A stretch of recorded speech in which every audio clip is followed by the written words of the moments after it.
జగిత్యాల జిల్లా కేంద్రంలోని ఇందిరా భవన్లో పట్టభద్రుల ఎమ్మెల్సీ తాటిపర్తి జీవన్ రెడ్డి ప్రభుత్వ వైపు అడ్లూరి లక్ష్మణ్ కుమార్ తో కలిసి ఆదివారం విలేకరుల సమావేశంలో మాట్లాడారు. వికసిత్ భారత్ అంటూ ఊదరగొడుతూ నరేంద్ర మోదీ 10 ఏళ్లు ప్రధానిగా 2015 మార్చి 1 బడ్జెట్ నాటికి దేశ అప్పు 62 లక్షల కోట్ల రూపాయలు ఉండగా 10 ఏళ్లలో ఎన్డీఏ సాధించిన ప్రగతి 1,80,000 కోట్ల రూపాయలు అని దేవ చేశారు.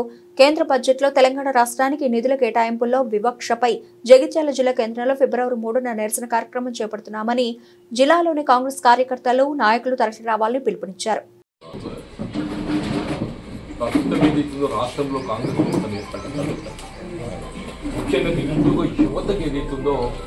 ఉద్యోగ అవకాశాల కల్పన అట్లాగే ఉద్యోగ ఉపాధ్యాయులకు సంబంధించి గత దశాబ్ద కాలంలో పెండింగ్ లో ఉన్నటువంటి ప్రమోషన్సే కానీ పదవీలే కానీ వాళ్ళకు డిఏ కూడా ఇవ్వడం జరిగిందని చెప్పండి.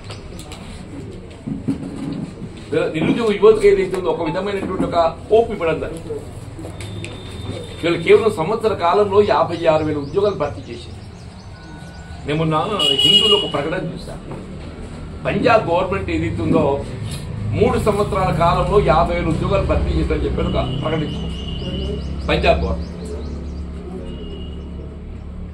ఇక్కడ తెలంగాణ రాష్ట్రంలో 1 సంవత్సర కాలంలో 56,000 ఉద్యోగాలు భర్తీ చేశారు. డిఫరెన్స్ అంటే కాబట్టి తప్పకుండా will retain the graduate conference MLC.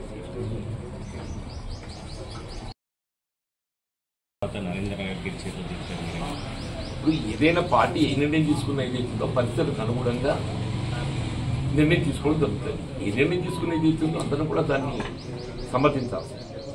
మీకు ఏమొస్తుందని ఆశిస్తుంది? నాకేమొస్తుంది అంటే నేను కాంగ్రెస్ వాదిని. ఎమ్మెల్సీ పదవి ముగుస్తుంది కదా, మీకు ఇంకా పార్టీలో ఎట్లా ఉంటుంది? పార్టీలో నా స్థానం నాకు ఉందని అనుకుంటున్నాను. నా స్థానం నాకు ఉందని అనుకుంటున్నాను.